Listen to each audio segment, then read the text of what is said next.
Hemos revisado cómo la inflación ha sorprendido con una potente alza en julio y un dato anual que salta al 4,3%. El IPC, el índice de precios al consumidor, registró un aumento mensual de 0,9%. Es la segunda mayor cifra del año, por sobre lo que se esperaba el mercado, cuyas predicciones ya eran altas, pero el INE lo informó hace ya algunos días, cercano al 8 o 9 de agosto.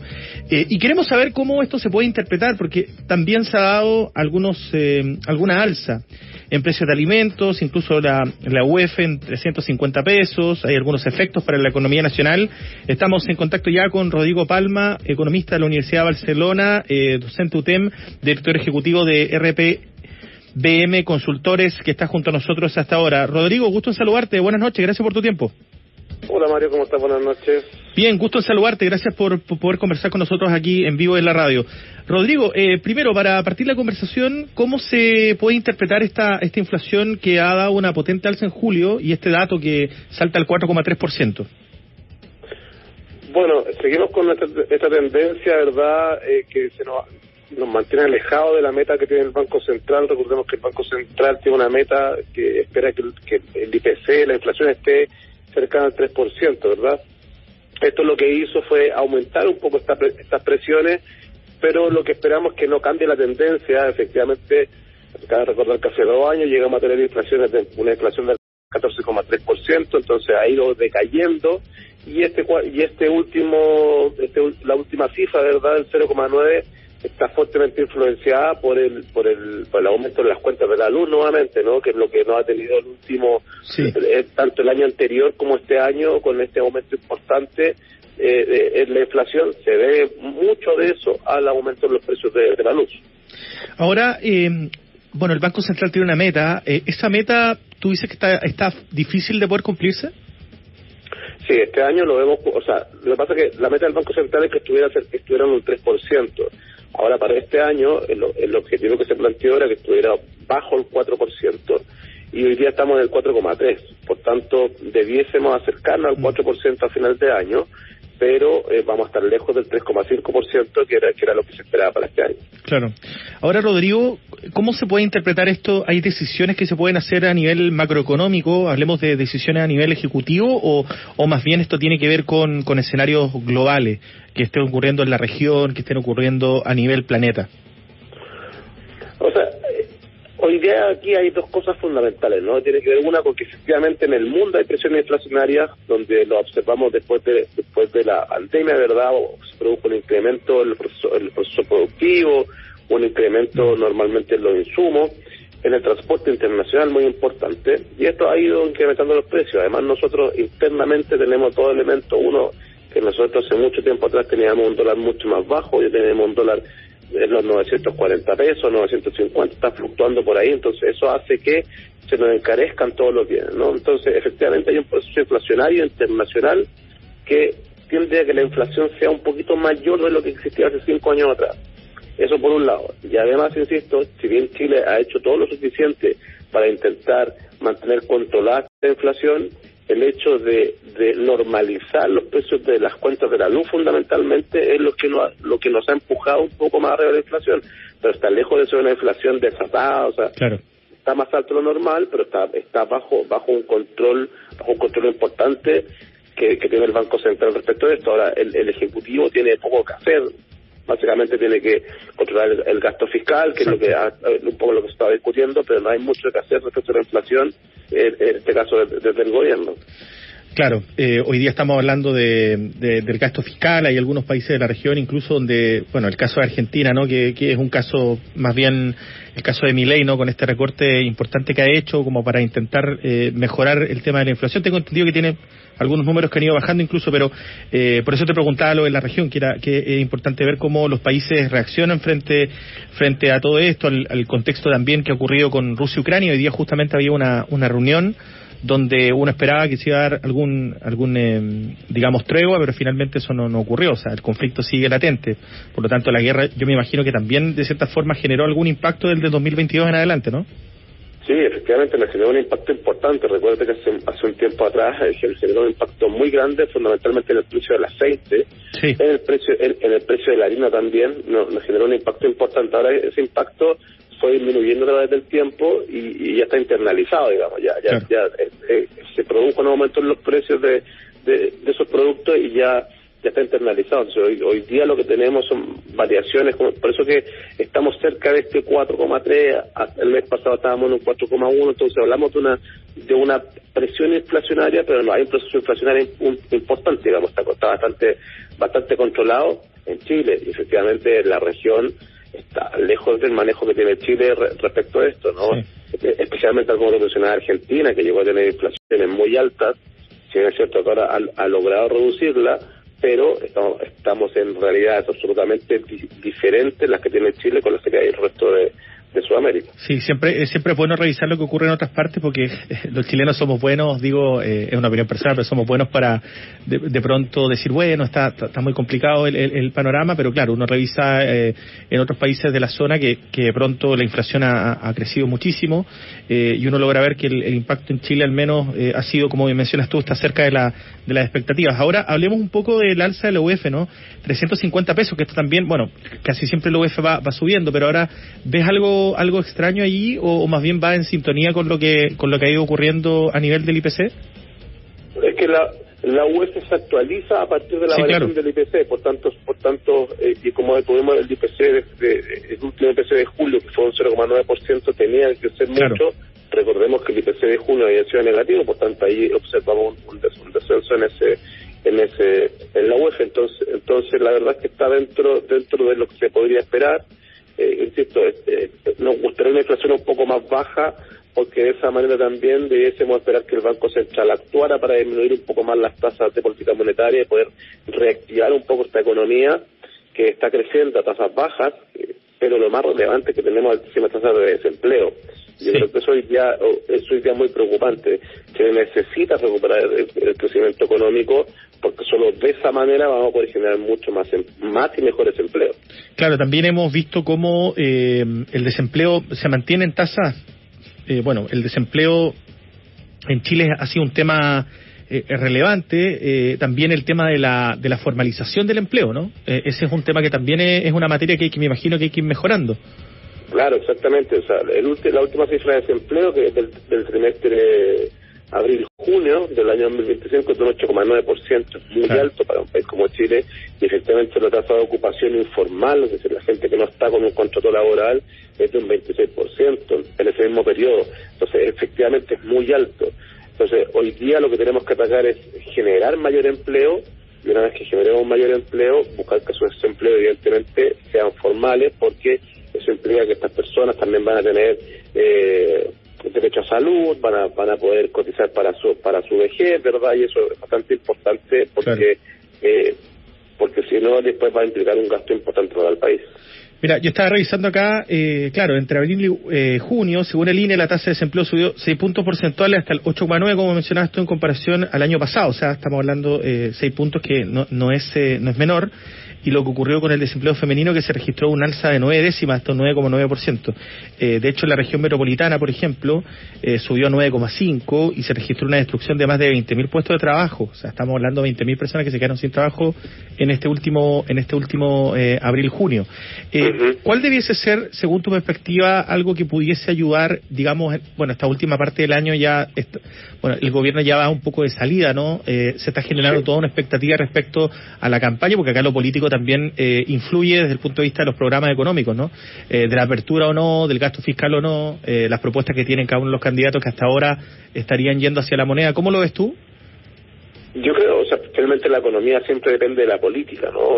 Son los políticos los que toman las decisiones económicas, aunque a los economistas nos gustaría que fuese de otra manera y que fueran decisiones más técnicas, ¿no? Pero efectivamente son decisiones absolutamente políticas. Ahora, desde esa perspectiva, lo que yo esperaría es que se mejore la generación de empleo. La verdad es que se han producido reformas estructurales, la ley de 40 horas, ¿verdad? Que son el aumento del sueldo mínimo, que la verdad es que yo considero que son políticas bastante en línea de lo que la gente necesita, pero también la gente necesita trabajar. Entonces necesitamos generar instancias que permitan que efectivamente las pymes puedan efectivamente tener a las personas trabajando hasta con las 40 horas, puedan pagar los sueldos mínimos más altos. Recordar que las pymes son las que pagan aproximadamente el 50% de los salarios mínimos. Sí, claro. Entonces todas estas medidas afectan fundamentalmente a las pymes, y son las pymes las que se están viendo mayormente complicadas con todo tipo de reformas. Entonces lo que necesitamos del Estado en este caso es algunas políticas que vayan orientadas fundamentalmente a las pymes, a intentar hacerlas más productivas. Ya hay algo, ¿no? Que es esta rebaja de impositiva del 25 que tenía al 12,5%, pero creo que aún es innecesario. Finalmente, no es suficiente. Siento que hoy día necesitamos poner fundamentalmente el acento en las pymes, que son las que generan fundamentalmente mayor cantidad de empleo, y hoy día, por el contrario, hay mucho problema, ¿no? Efectivamente, impuestos internos lo que está buscando es que la mayoría de la actividad informal se formalice, y me parece muy bien. El problema está en que aquellas empresas que se quieren formalizar se les está generando una cantidad de obstáculos para poder desarrollar su actividad comercial, que la verdad lo único que hace es entrabar este tipo de actividades. Las personas que están pagando impuestos, que les ponen muchísimas trabas, que no los dejan emitir facturas, que no pueden desarrollar su necesidad de actividad. La verdad es que ahí hay un problema. Necesitamos agilizar esta actividad y fundamentalmente poner el hincapié en las pymes, porque son las pymes, insisto, las que van a generar más empleo. Necesitamos programas de productividad para los trabajadores, también desde el Estado. Yo creo que por ahí deben ser las políticas de los próximos gobiernos, porque eso es lo que necesita el país para poder volver a crecer a tasas de un 5% al menos. Eso implicaría que la tasa también de desempleo disminuya. Yo creo que eso es lo que uno podría esperar de un próximo gobierno, sea del color que sea, y fundamentalmente esperarlo esto del sistema político, porque lo que tenemos hoy día es que el gobierno de turno quiere hacer una política X, y la oposición se va a negar solo porque es oposición. Claro. No le importa finalmente el bienestar del país. Entonces ahí lo que necesitamos un poco mejorar es el sistema político, para que de esa manera se tomen mejores decisiones en pos del desarrollo del país. Sí, en eso estamos de acuerdo, ¿no? En generar políticas públicas que vayan en beneficio de quienes necesitan hoy día generar empleo, que en este caso, claro, tú mencionabas las pequeñas y medianas empresas, que son las que sufren los impactos, digamos, de las decisiones que se han tomado a nivel económico e impositivo, ¿no? Pero sobre todo a nivel laboral, en lo que mencionas tú de las 40 horas, el tema del sueldo mínimo, claro, se genera en este caso un sueldo que ha ido creciendo, pero de cierta forma también son las empresas más pequeñas las que tienen, los empleadores de cierta forma más pequeños, que tienen que cumplir con esa normativa, y es ahí donde se genera, bueno, me imagino que ahí es donde también aparece un poco estos 20.000 sueldos bajos, digamos, estos 20.000 personas que quedan sin trabajo muchas veces, o de algunas empresas que no han tenido los números para poder, digamos, solventar en ese caso, ¿no? ¿Cómo lo ves tú ahí? Sí, definitivamente. Nosotros en nuestra consultora asesoramos a muchas pymes, y precisamente lo que observamos es eso. Hoy día muchas se están cuestionando la posibilidad de contratar, porque está siendo demasiado caro para la empresa contratar. Tienes que pensar que, mire, ¿cuáles son lo que se le ha sumado a la pyme durante, bueno, a la empresa en general, no, pero durante el último tiempo? Que una hora menos, que es verdad que es solamente una hora menos, y va a ser progresivo hasta llegar a las 40 horas. Pero eso es lo primero. Segundo, aumentos constantes del salario mínimo, que insisto, está bien, porque las pymes necesitan una mayor cantidad de plata.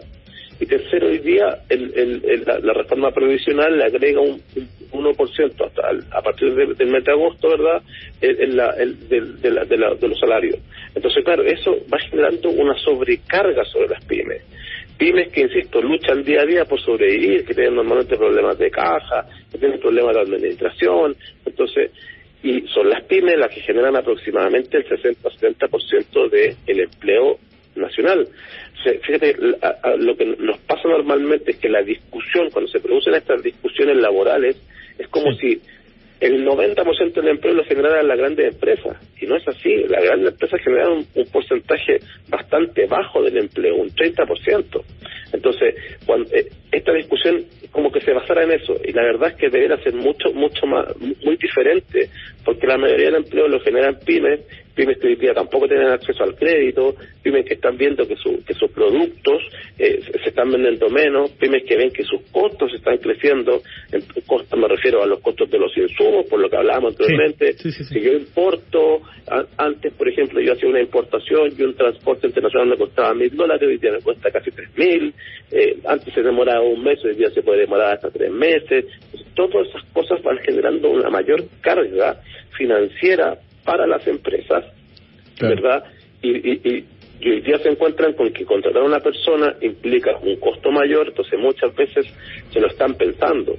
Y también nos ha tocado ver que algunas empresas de frente han tenido que cerrar sus puertas, entonces, porque se complica cada día más esta situación. Sí. Entonces, insisto, yo no estoy diciendo que las reformas son horribles, malísimas, sino que lo que estoy diciendo es que debemos ayudar a las pymes para que las pymes puedan hacer frente a todas estas modificaciones que me parece que son importantes para gran parte de la población. Pero si no ayudamos a las pymes, vamos a estar en un problema importante. Claro, porque acá estamos hablando de que muchas veces hay pymes que lo que hacen es entregar servicios, y el servicio muchas veces, debido a todo lo que estamos mencionando, sube su costo. Y eso generalmente trae consigo intentar buscar estas personas que, no sé, hablo de cualquier servicio en general, no voy a entrar en detalles, pero obviamente hay un público cautivo que muchas veces tiene que empezar a revisar la oferta, ¿no? Bueno, quizás voy a tener que utilizar otro tipo de servicio, algunos servicios que han sido, digamos, puestos a segundo o tercer plano, incluso porque las familias también tienen que ir priorizando sus gastos, porque obviamente no todo el mundo tiene sueldos tan altos como para decir, ya, ok, voy a seguir igual. Yo creo que no todo el mundo, bueno, exceptuando la gente que evidentemente tiene los sueldos más altos o el poder adquisitivo más alto, hay gente que ha tenido que dejar de consumir ciertos servicios y productos también, pero en definitiva han tenido que tomar decisiones para no afectar su bolsillo y poder llegar a fin de mes, porque finalmente eso es lo que se busca, ¿no? No, claro, efectivamente, y esa misma dinámica es lo que ha sucedido con las pymes. Las pymes han tenido que ir evitando ciertas cosas. Entonces muchas veces dicen, mira, a nosotros, insisto, constantemente nos pasa esto, dicen, ¿sabes qué? Prefiero batirme con lo que tengo hoy día porque es demasiado alto el costo contra una persona. Entonces voy a esperar, si esto mejora, lo hago, porque los márgenes efectivamente para las pymes que siempre han sido estrechos y ya se estrecharon aún más. Insisto, no pueden subir el precio porque no hay demanda, pero los costos efectivamente han ido creciendo en el último tiempo, los costos de mano de obra, los costos de insumo. Entonces ahí donde estamos en un problema, la productividad de las pymes está siendo demasiado baja. Necesitamos que sea el Estado que haya una solución que provenga del Estado, que ayude a las pymes fundamentalmente a que éstas puedan acceder a un financiamiento más barato, puedan acceder, en este caso, a tasas impositivas más bajas, que ya sí eso lo observamos, que hayan planes de capacitación, eso es súper importante.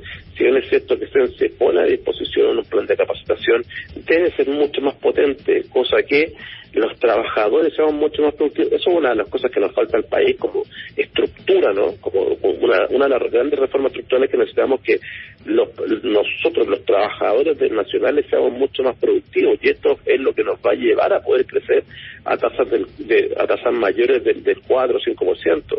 Entonces, pero eso no es muy difícil que surja por sí solo. Claro. Necesitamos en este caso políticas de Estado que estén pensadas en un Chile a 5, 10, 15, 20, 25 años, no solamente en 4 años, y que 4 años no se dejan hacer nada porque hoy día gobiernan unos, mañana van a gobernar los otros, y se van poniendo piedras en el camino.